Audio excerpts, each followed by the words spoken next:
अस्सलाम वालेकुम, कैसे हैं आप लोग?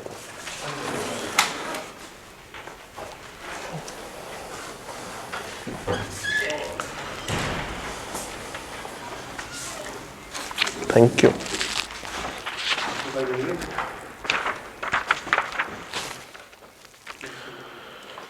चैप्टर 2 हम लोगों ने शुरू किया था और चैप्टर 2 के कुछ एरियाज हम लोगों ने अनफोल्ड किए थे। उसको पहले एक रिवीजन के तौर पे करते हैं और फिर आगे चलते हैं। सबसे पहली बात जो हम लोगों ने कर रखी है on chapter number 2 is that शरास presenter is that keyword promise किसे कहते हैं, क्या होता है ये वर्ड प्रॉमिस। रिवाइज करते हैं, वर्ड प्रॉमिस क्या है, कौन डिफाइन करेगा इसको? वर्ड प्रॉमिस किसे कहते हैं? जी उस्मान भाई। प्रॉमिस मीन्स कि एक बंदा, let's suppose mister A offer करे और मिस्टर बी क्या कर ले, उसको एक्सेप्ट कर ले, तो ये क्या बन जाएगा मेरा? प्रॉमिस। सिंपल। एक बंदे ने ऑफर की और दूसरे बंदे ने क्या कर ली, उसको एक्सेप्टेंस। जिस तरह मैं आपको ऑफर देता हूं कि आए आप और मैं चावल खाने चलते हैं बरकत मार्केट से,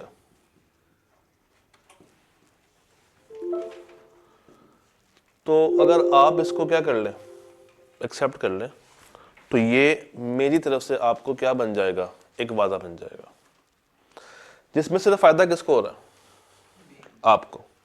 मुझे कोई फायदा इन रिटर्न नहीं हो रहा, यानी कि फायदा मिस्टर बी को हो रहा है, मिस्टर ए के सिर्फ क्या लगेंगे, पैसे। तो ये है promise. Promise is basically social promise. Promise normally कौन सा होता है? सोशल।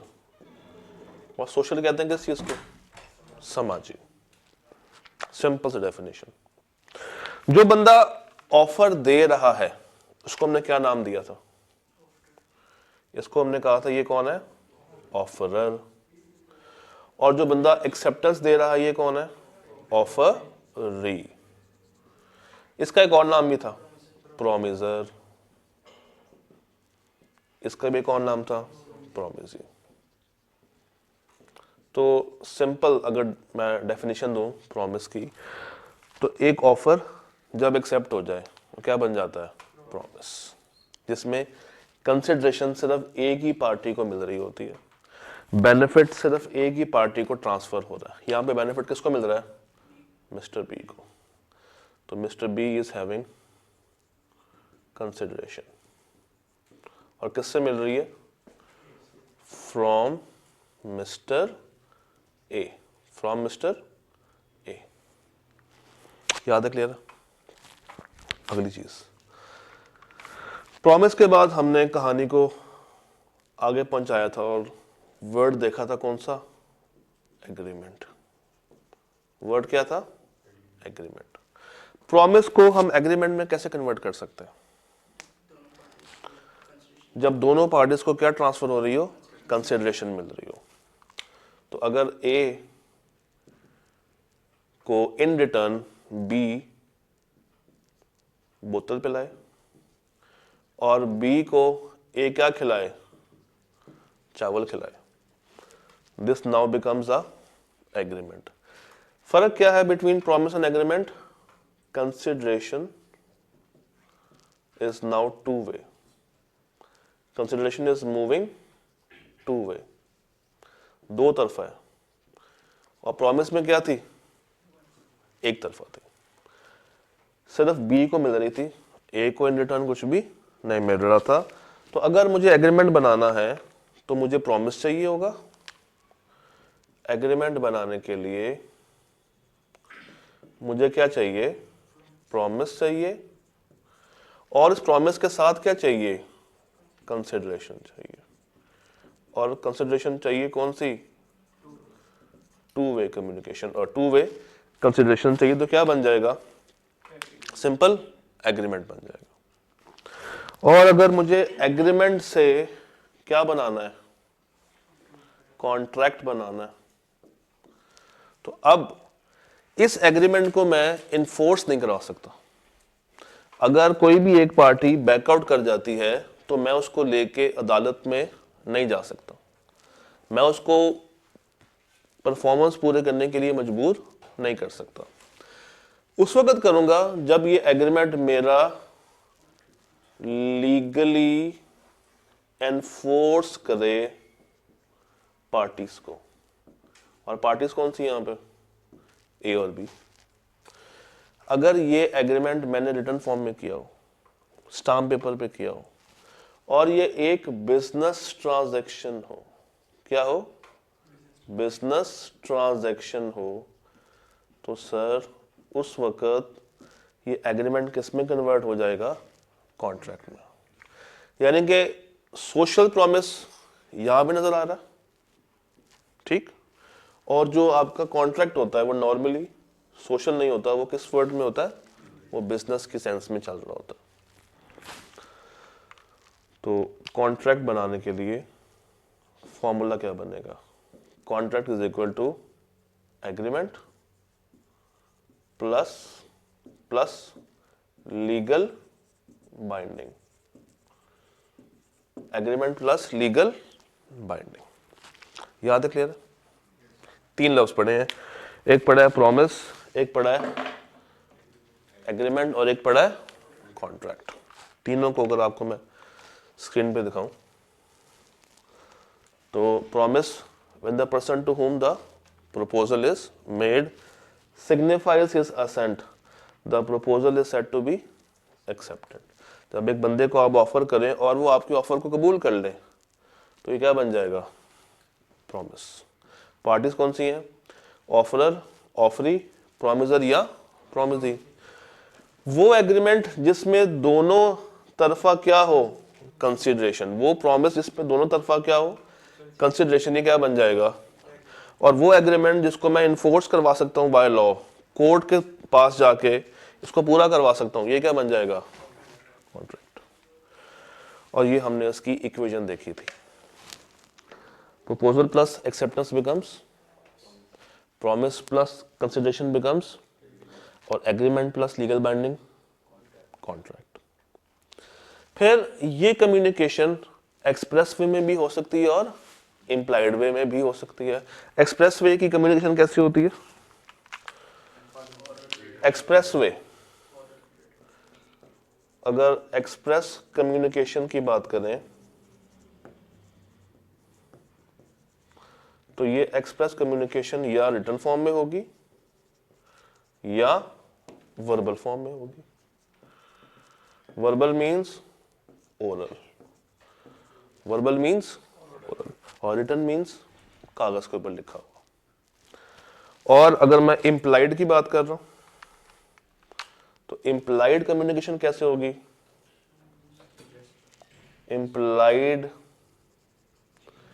कम्युनिकेशन अगर मुझे करनी है तो ये होगी थ्रू जेस्चर्स, थ्रू एक्शंस, इशारेबाजी से हम आपस में कम्युनिकेट कर सकते हैं।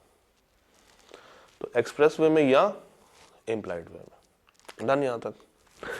पर हम लोगों ने ऑफर को स्टार्ट किया था, ऑफर किसे कहते हैं, और हमने ऑफर को डिफाइन किया था when one person signifies to another, जब एक बंदा दूसरे को सिग्निफाई करे, अपनी बात बताए, किसी काम को करने के लिए या किसी काम को ना करने के लिए, टू डू समथिंग और not to do something. Not to do क्या वर्ड क्या था, abstain, with a view to obtain the assent of other party. किस नियत से कर रहा है कि वो दूसरी पार्टी की रजामंदी को जान सके कि वो एग्री करता है या एग्री नहीं करता।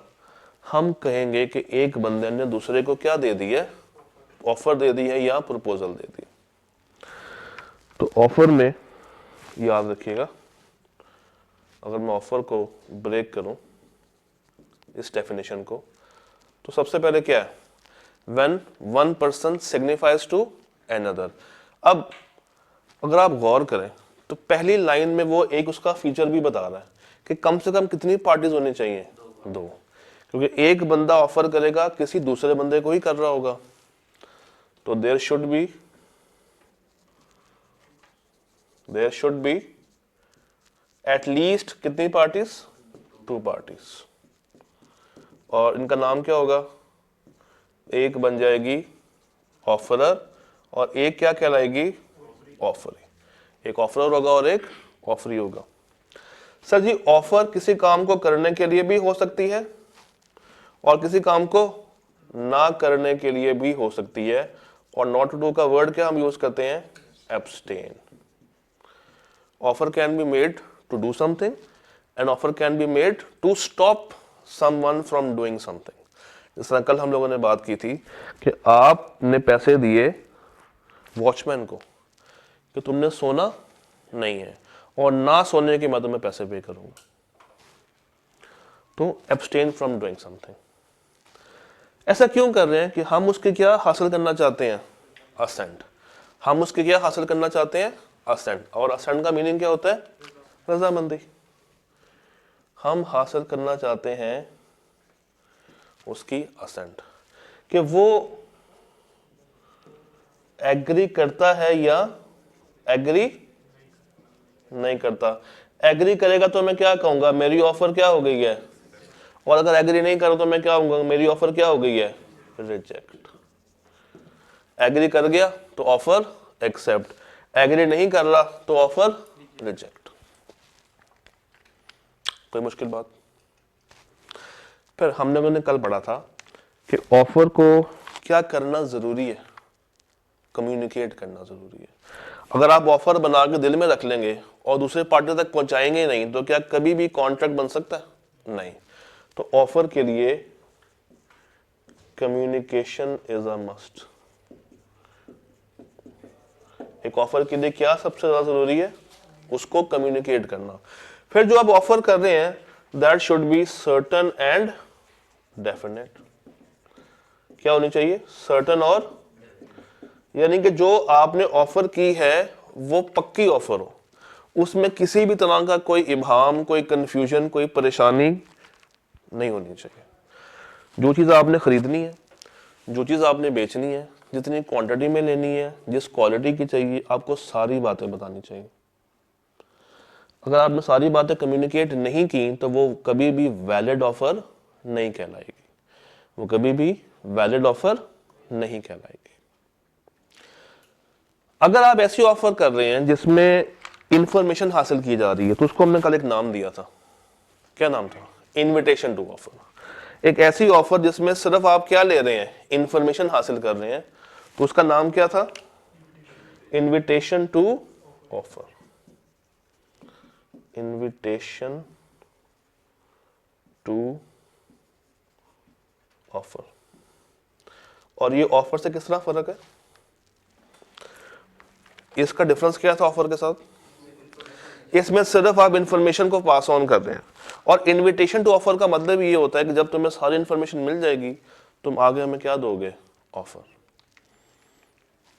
तब ये डेफिनेशन बनेगी कि हम कुछ करना चाहते हैं या किसी काम को करने से रोकना चाहते हैं, और उसके बदले आपको क्या देंगे हम, पैसे। पैसे मीन्स कंसिडरेशन, वैल्यू, बेनिफिट। तो offeror can not make offer to himself, क्योंकि कम से कम कितनी पार्टीज होनी चाहिए, 2। It should be certain and definite.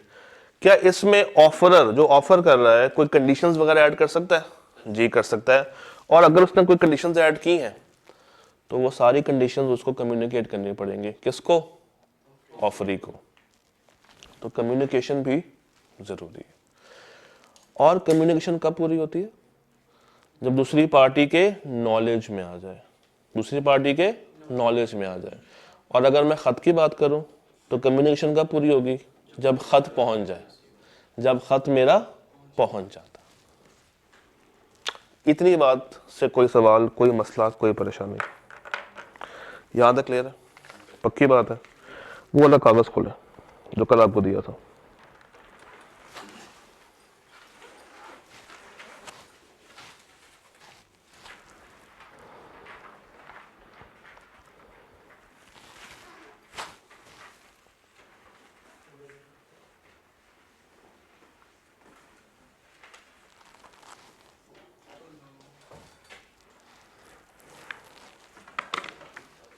हाँ जी खोला।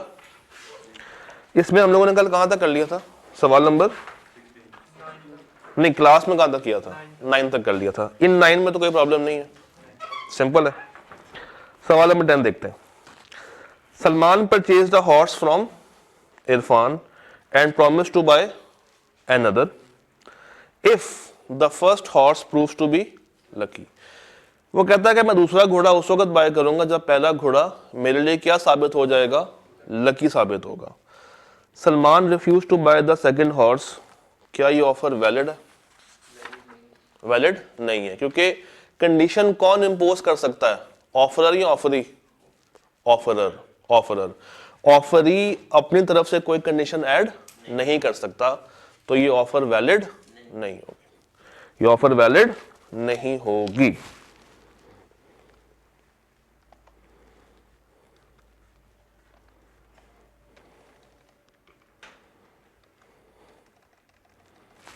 ये ऑफर वैलिड नहीं होगी, क्योंकि ये सर्टन भी नहीं है और डेफिनेट भी नहीं है। पहला घोड़ा लकी होगा या नहीं होगा हमें आज तो पता नहीं है, और हमने क्या कहा था, offer should be certain and definite. सवाल number 11। Adeel ask Mohsin to send the reply of his offer by email, मगर मोहसिन ने उसको रिप्लाई किस पे भेज दिया, लेटर पे। बताएं क्या अदील इस एक्सेप्टेंस को रिजेक्ट कर सकता है या नहीं कर सकता?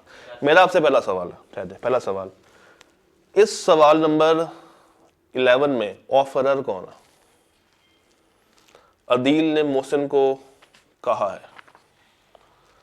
ऑफरर कौन है? अदील ऑफरर है और ऑफरी कौन है? मोहसिन। तो फर्स्ट स्टेप तो आपने ये पता करना है कि ऑफरर और ऑफरी में फर्क क्या है। ऑफर कौन कर रहा है? अदील। किसको कर रहा है?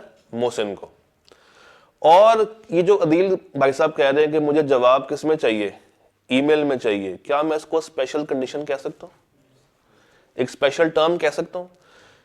और क्या स्पेशल टर्म ऑफरर ऐड करता है या ऑफरी ऐड करता है?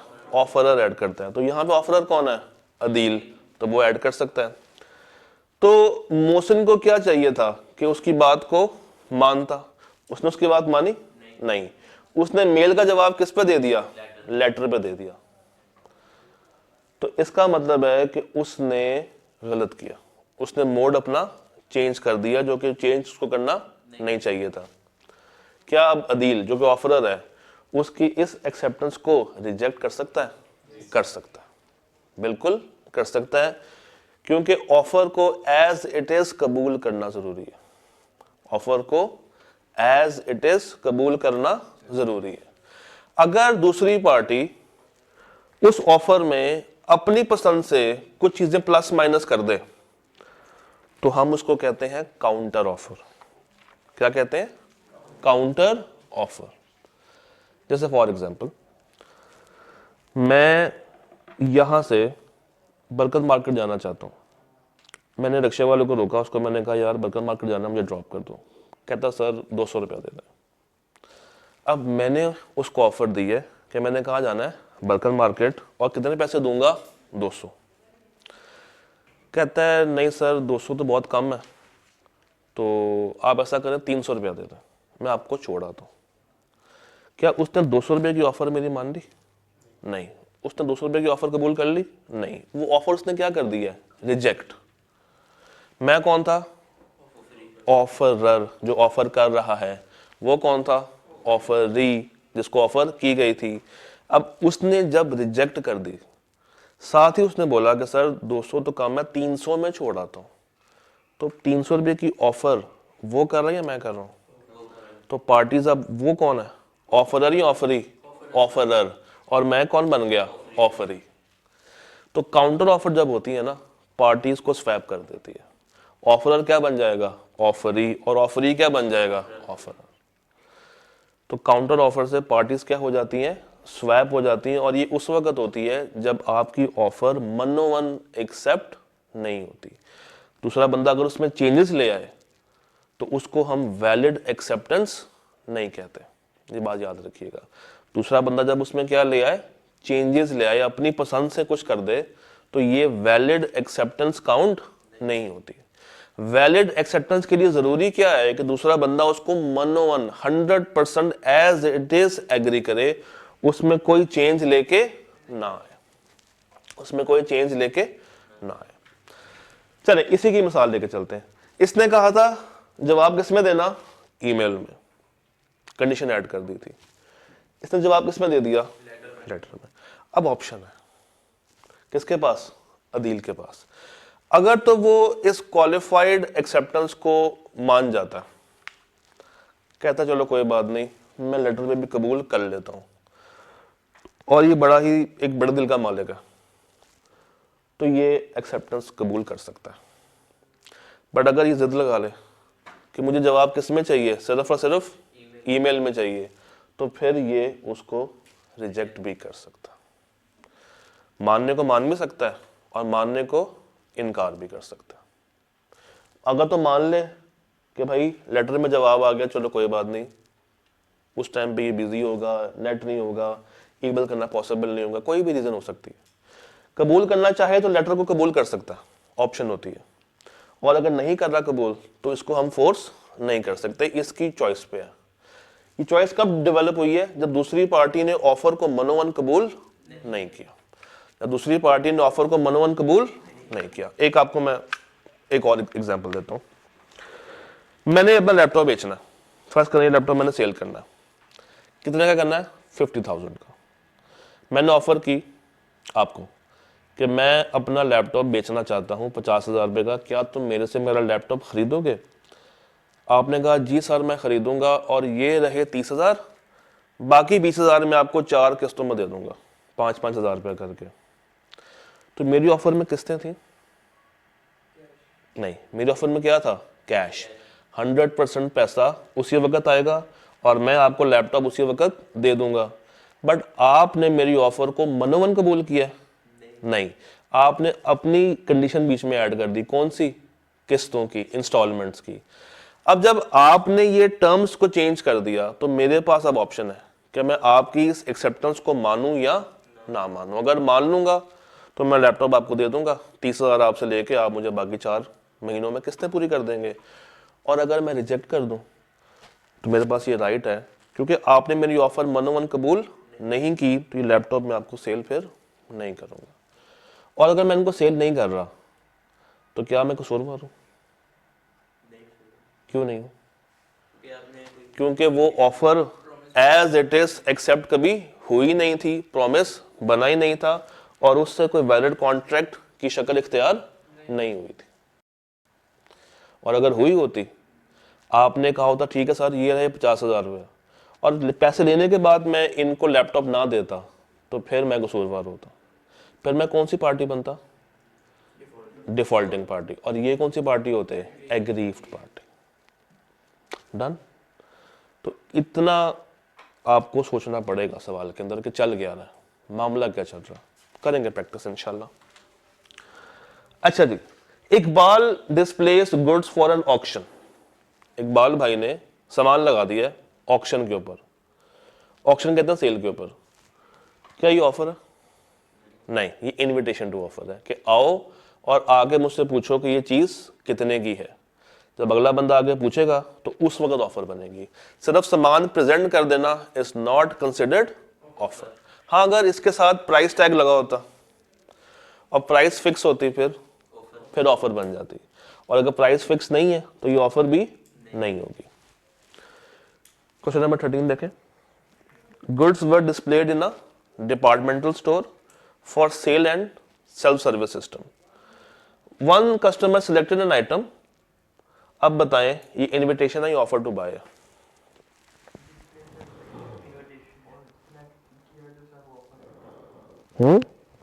दोबारा बताएं। देखें, आपको जो कॉलेज ब्रोशर देता है, हम बीलॉ के 4 बैच दे रहे हैं, वो 4 बैच में टाइम लिखा होगा, टीचर का नाम लिखा होगा, डेज लिखे होंगे, वो इनविटेशन है। आप उसमें से कबूल कौन सी करते हैं, वो क्या है, ऑफर। और जो आपने एक्सेप्ट कर ली, मतलब जो आपने डिसाइड कर लिया कि हाँ मैंने ये दूसरे वाले बैच में जाना है, तो आप कॉलेज को आके क्या कहेंगे कि मुझे दूसरे वाले बैच में एनरोल कर दो। वो आपकी तरफ से क्या आ गई कॉलेज को, ऑफर। और जो कॉलेज ने आपको ब्रोशर दिया हुआ है वो क्या है, इनविटेशन, कि चूज करके आ जाओ, हम तुम्हें सारी की सारी इंफॉर्मेशन दे रहे हैं। डन। तो अगर गुड्स लगी हुई हैं डिपार्टमेंटल स्टोर में, आप जाते हैं किसी भी स्टोर में, वहां पे आपको चीजें काउंटर पे पड़ी हुई नजर आ रही होती हैं, शेल्फ पे पड़ी हुई नजर आ रही होती हैं, और आपके हाथ में ट्रॉली है। अब डिपार्टमेंटल स्टोर का वहां पे गुड्स रखना आपको इनवाइट कर रहा है कि ये गुड्स अपनी ट्रॉली में डालो और मेरे पास काउंटर पे लेकर आओ बिल बनवाने के लिए। जब आप वो चीजें ट्रॉली में डाल के काउंटर पे जाएंगे और काउंटर को ये सामान देंगे कि इसका बिल करो, ये आपकी तरफ से क्या है, ऑफर। काउंटर वाला जब आपको बिल बना के देगा, इट मींस कि उसने आपकी ऑफर को क्या कर दिया, एक्सेप्ट कर दिया। तो आपको सामान मिल गया और उसको पैसे मिल गए, तो दोनों को क्या मिल गई, कंसिडरेशन। ये क्या बन गया, एग्रीमेंट। और अगर आपने पैसे दे दिए हो और वो आपको सामान ना दे, या वो सामान दे दे आप उसको पैसे ना दें और वहां से भाग जाए, तो आप लीगली इन्फोर्स वो आपसे करवा सकता है। आप क्या बन जाएंगे, डिफॉल्टिंग पार्टी, वो क्या बन जाएगा, एग्रीव पार्टी। इजी, कोई मसला, कोई परेशानी। अ शू shiner starts shining one shoe without being asked. बगैर कहे एक बंदा आके आपको जूते साफ करना शुरू कर दे। ये ऑफर एक्सप्रेस है या इम्प्लाइड है, इम्प्लाइड है। और अगर मोहसिन ने बुलाया है नूर को कि भाई मैं बाइक बेचना चाहता हूं 20,000 रुपए की, बाकायदा बता रहा है, तो ये एक्सप्रेस के इम्प्लाइड, एक्सप्रेस। आजम ने खत लिखा बाबर को, मुझे बताइए कम्युनिकेशन कब पूरी होगी, जब खत उस तक पहुंच जाएगा। अगर 5 तारीख को खत लिखा है, 10 तारीख को पहुंच रहा है, तो ऑफर कब पूरी होगी, 10 तारीख को। इजी, कोई प्रॉब्लम, कोई परेशानी। आगे चलें आज।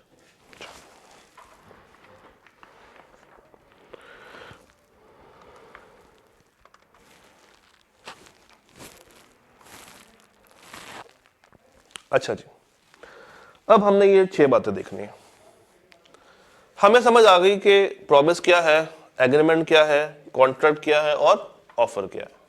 हमने आज ये पढ़ना है कि ऑफर कैसे कैसे खत्म की जा सकती है। एक ऑफर जब आपने कर दी, तो क्या अब आप अपनी ऑफर को खत्म कर सकते हैं या नहीं कर सकते, या ऑफर कैसे कैसे बाय डिफॉल्ट ऑटोमेटिकली क्या कर जाएगी, लैप्स कर जाएगी। लैप्स कहते हैं खत्म हो जाना, कैंसल हो जाना। लैप्स मींस कैंसल हो जाना या खत्म हो जाना। Number 1, revocation of offer before acceptance by the offeree. भाई मैंने ऑफर की, दूसरे बंदे ने अभी तक उसके ऊपर हां या ना में जवाब नहीं दिया। जब तक वो उसको हां या ना में जवाब नहीं दे रहा, उसके जवाब देने से पहले पहले मैं अपनी ऑफर को वापस ले सकता हूं। बात समझ आई? अगर वो हां कर देगा तो क्या बन जाएगा, प्रॉमिस। ना करेगा तो ऑफर ऑटोमेटिकली क्या हो जाएगी, खत्म। तो अगर ऑफर देने के बाद मुझे एहसास हो कि यार मैंने गलत ऑफर कर दी है, तो इससे पहले कि अगला बंदा मुझे जवाब दे, उसके जवाब देने से पहले पहले मैं अपनी ऑफर को वापस बुला सकता हूं।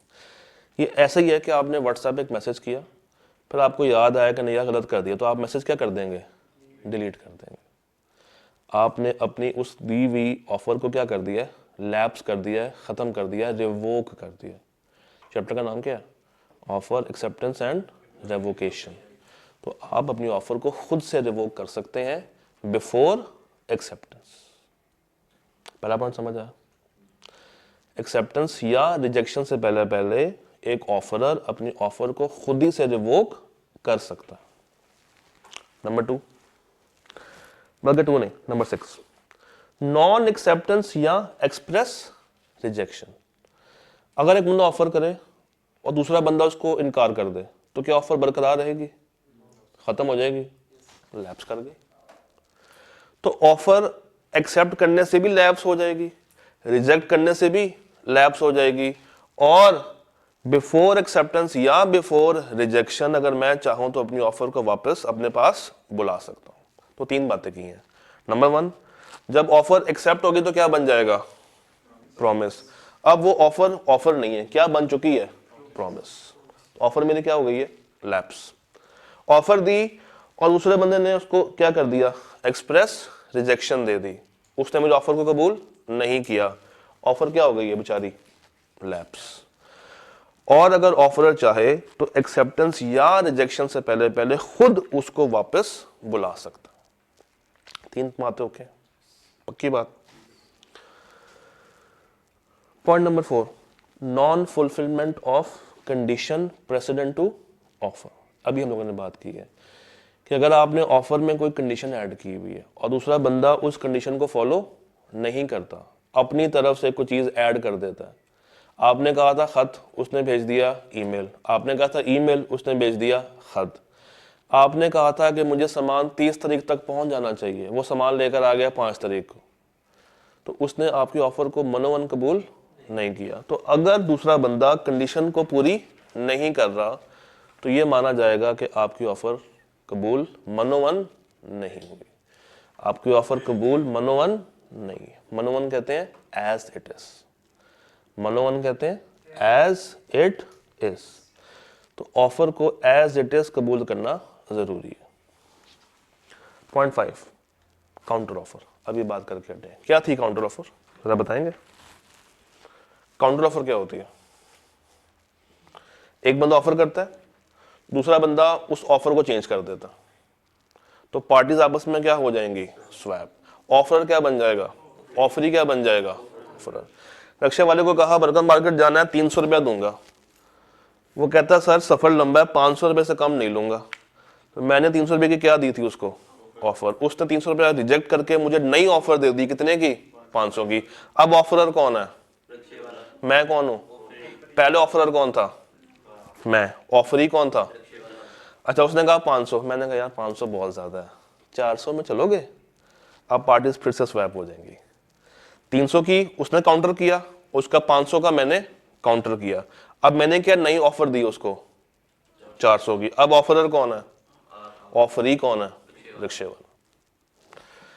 तो काउंटर ऑफर से पार्टीज क्या हो जाती हैं, स्वैप, और जो पुरानी ऑफर होती है वो खत्म हो जाती है। 300 की ऑफर को उसने काउंटर किया किससे, 500 से, तो 300 की ऑफर क्या हो गई, खत्म। 500 की ऑफर को मैंने काउंटर किया किससे, 400 से, तो 500 वाली ऑफर क्या हो गई, खत्म। अब नई ऑफर क्या है, 400 की। अगर तो वो कहता सर बैठ जाए, तो बैठ जाऊंगा, वो मुझे छोड़ाएगा। और अगर कहता नहीं सर आप बहुत बहस कर रहे हैं, रिक्शा स्टार्ट करो और चला जाए, एक्सप्रेस रिजेक्शन, डन। तो काउंटर ऑफर क्या है, an offer by offeree in response to the original offer. तो काउंटर ऑफर के आने से असल ऑफर खत्म हो जाती है, वो बरकरार नहीं रहती। तो अभी तक हम लोगों ने क्या पढ़ा, कैसे कैसे तरीकों से ऑफर को खत्म किया जा सकता है। नंबर 1, एक्सेप्ट करके। जब आपने कबूल कर लिया तो ऑफर खत्म होगी, क्या बन जाएगी वो, प्रॉमिस। ऑफर की कबूल ही नहीं हुई, जब आप उसको एक्सेप्ट नहीं करेंगे या क्या कर देंगे, रिजेक्ट कर देंगे, तो ऑफर मेरी क्या हो जाएगी, लैप्स। एक बंदे ने ऑफर दी, दूसरे बंदे के कबूल करने से पहले पहले वो अपनी ऑफर को रिवोक कर सकता। 3 बातें। उसके बाद जो आपने कंडीशंस ऐड की हुई ऑफर में, अगर वो मनोवन पूरी नहीं हो रही तो ऑफर को खत्म किया जा सकता है। और 5वीं बात क्या पास हो गई है, काउंटर ऑफर। तो काउंटर ऑफर से भी ऑफर खत्म हो जाती है। ये 5 बातें क्लियर है, पक्की बात है। Lapse of time. Lapse of time बड़ा आसान सा कॉन्सेप्ट है। कुछ ऑफर टाइम बाउंड होती है कि ये ऑफर 10 दिन तक वैलिड है, 15 डेज तक वैलिड है, 20 डेज तक वैलिड है, 1 हफ्ते तक वैलिड है। तो जैसे ही वो नंबर ऑफ डेज खत्म होती है, क्या वो ऑफर बरकरार रहती है, नहीं, खत्म हो जाती है। यही कॉन्सेप्ट है, lapse of time specified in the offer. College आपसे कहता है कि 40,000 का डिस्काउंट मिलेगा अगर तुम 1 हफ्ते के अंदर अंदर अपनी एनरोलमेंट करा लेते हो। अगर आप 1 हफ्ते में एनरोलमेंट नहीं करवाते, अब 8वें दिन भी आएंगे ना, आपको वो डिस्काउंट अवेलेबल नहीं होगा। और अगर आप 7वें दिन रात 11:55 पे भी आ जाएंगे तो वो डिस्काउंट आपको मिल जाएगा। ठीक, तो अगर टाइम स्पेसिफाई हुआ है तो आपको उसी टाइम में राब्ता करना चाहिए। Once the time is crossed, वो ऑफर ऑटोमेटिकली क्या हो जाएगी, खत्म, लैप्स या रिवोक। खत्म, लैप्स या रिवोक। कभी कभी टाइम स्पेसिफाई नहीं होता, फिर देखा जाता है कि रीजनेबल टाइम कितना बनता है? जैसे कॉलेज आपसे कहे कि 40,000 रुपये का डिस्काउंट हम आपको दे रहे हैं, एनरोलमेंट करा लें। नहीं, ये नहीं बताया कि फॉर हाउ मेनी डेज ये वैलिड रहेगा। तो नॉर्मल क्या अज्यूम किया जाएगा, इसके बारे में क्या गुमान होगा लोगों का, कब तक ये वैलिड है? क्लासेस शुरू होने तक। और कोई गुमान ज़हन में आ रहा है? कब तक आपके नज़दीक ये वैलिड रह सकती है ऑफर? Any guess? एक तो आ गया जवाब, क्लासेस तक। कब तक ये ऑफर वैलिड रहेगी? कोई गुमान है? जब तक सीट्स पूरी नहीं होती, जब तक वो वापस ना कर ले। हाँ जी, कोई गेस वर्क? जब तक प्री बैच शुरू ना हो जाए, क्योंकि ये लॉन्ग बैच के लिए है ना, जब तक प्री बैच शुरू ना हो जाए। अगर एक बंदा पोस्ट बैच के टाइम पे आके कहे कि मुझे वो वाली ऑफर थी जो कि आपने लॉन्ग बैच में लगाई थी, क्या वो उसको मिलेगी? नहीं। मगर कॉलेज ने तो कोई टाइम स्पेसिफाई नहीं किया था, तो फिर कॉलेज इनकार क्यों कर रहा है? क्योंकि रीजनेबल टाइम क्रॉस हो गया। क्या क्रॉस हो गया? रीजनेबल टाइम क्रॉस हो गया। रीजनेबल टाइम जरूरी है, और ये बिजनेस टू बिजनेस वेरी कर सकता है। किसी बिजनेस के वर्किंग आवर्स होते हैं 9 to 5, और किसी के होते हैं रात 9 बजे से लेकर सुबह 5 बजे तक। तो देखना पड़ेगा कि सवाल में उसका बिजनेस क्या है, उसके मुताबिक फिर आपको रीजनेबल टाइम डिसाइड करना पड़ेगा कि अगर टाइम डिफाइंड नहीं है तो हम क्या लेंगे? Reasonable time. और ये जजमेंट के ऊपर डिपेंड करेगा। किस पर डिपेंड करेगा? जजमेंट के ऊपर। सवाल आपको हिंट दे रहा होगा कि नॉर्मली इसका टाइम पीरियड क्या बनता है। तो अगर टाइम लिखा हुआ है और वो टाइम गुजर जाए, ऑफर आपकी क्या हो गई है? रिवोक, खत्म या लैप्स। टाइम नहीं दिया हुआ, तो रीजनेबल टाइम अगर गुजर जाए और आपकी ऑफर कबूल ना हो, तो ऑफर बाय डिफॉल्ट क्या हो जाती है? खत्म। खत्म बोले तो लैप्स, लैप्स बोले तो आप उसको रिवोक कर देते हैं। आखिरी पॉइंट, पॉइंट नंबर 3, जरा पॉइंट पढ़े, पॉइंट पढ़े। डेथ और इंसैनिटी ऑफ द ऑफरर।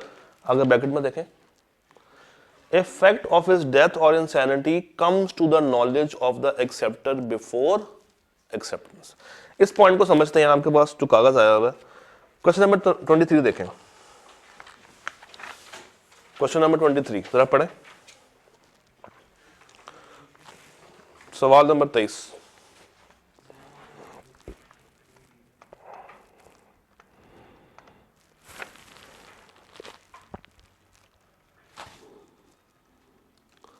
यहाँ पे सवाल होगा जैन का है।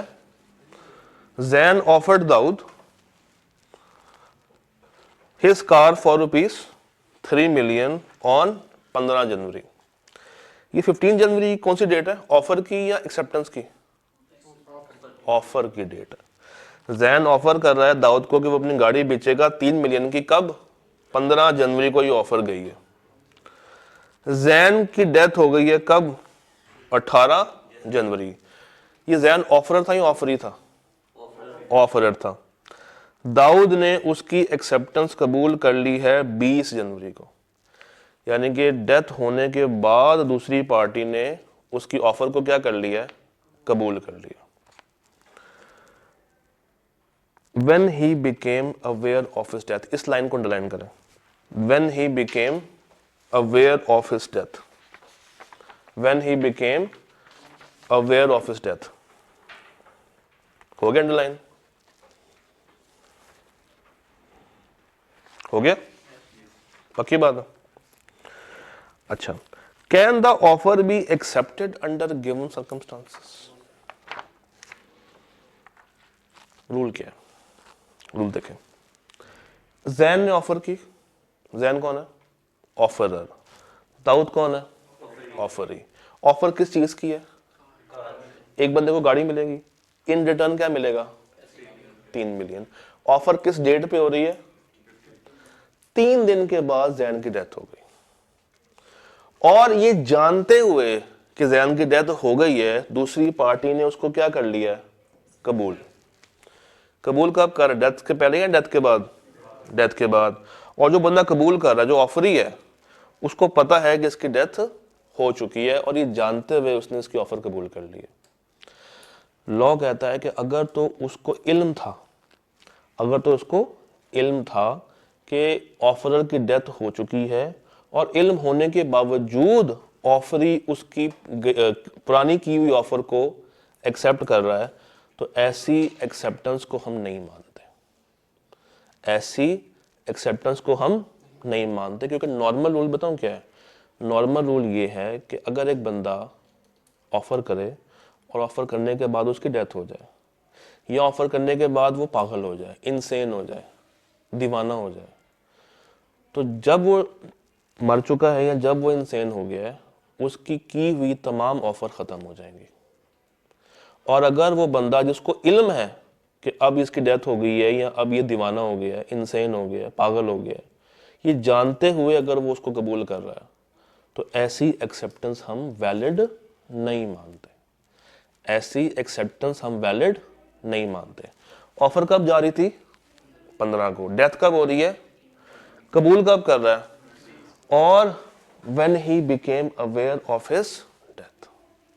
तो ऐसी ऑफर की कबूलियत होगी नहीं, ऐसी एक्सेप्टेंस को हम वैलिड एक्सेप्टेंस मानेंगे नहीं मानेंगे। कब नहीं मानेंगे, जब उसको पता था और उसने जानते हुए उस चीज को क्या कर दिया, एक्सेप्ट किया। ये पॉइंट समझ आया।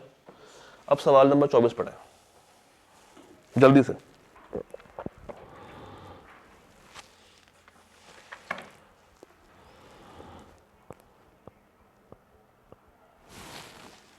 सवाल नंबर 24 देखें।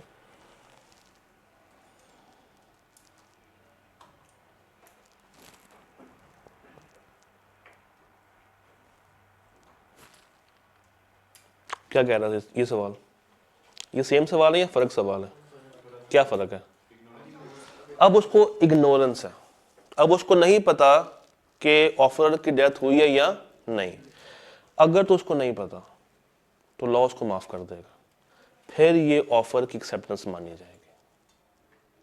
और अगर उसको पता था, उसको इल्म था कि उसकी डेथ हो गई है और वो कबूल कर रहा था, तो ये एक्सेप्टेंस वैलिड नहीं होगी। बट अगर इसने इग्नोरेंस में दे दी है, किस में दे दी है, इग्नोरेंस में दे दी है, तो हम इसको वैलिड एक्सेप्टेंस ट्रीट करेंगे। अब सवाल पैदा ये होता है कि वो तो बेचारा मर गया, ये पूरा कौन करेगा, जिसकी मलकियत में जाएगी उसके घर वाले पूरे करेंगे। इसके लिए लॉ एक वर्ड यूज करता है, लीगल रिप्रेजेंटेटिव। क्या वर्ड यूज करता है, लीगल रिप्रेजेंटेटिव। अगर एक बंदे की डेथ हो जाए, प्रोमिसर की अगर क्या हो जाए, डेथ हो जाए, तो इसके लीगल वुर्सा जो होते हैं, कौन, इसके लीगल रिप्रेजेंटेटिव्स, ये उसकी परफॉर्मेंस को पूरा करते हैं, ये इसकी परफॉर्मेंस को क्या करते हैं, कंप्लीट करते हैं, पूरा करते हैं।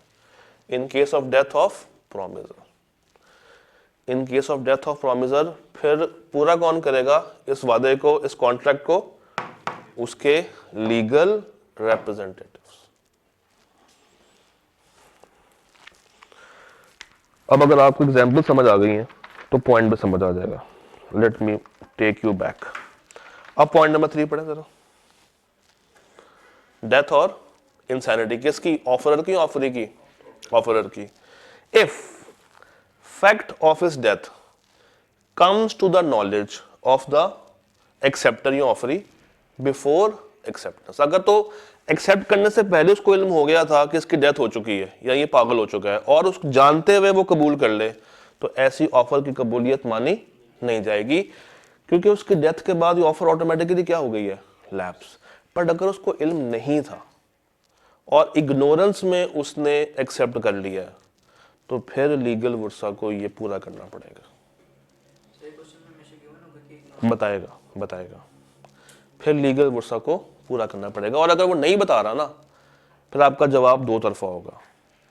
अगर उसको पता था तो क्या होगा, और अगर उसको नहीं पता फिर क्या होगा। ये पॉइंट समझ आया। सर जी अभी तक जितना पढ़ा ना, ये मिला के फ्रंट बैक एक सफ़ा बनता है किताब का।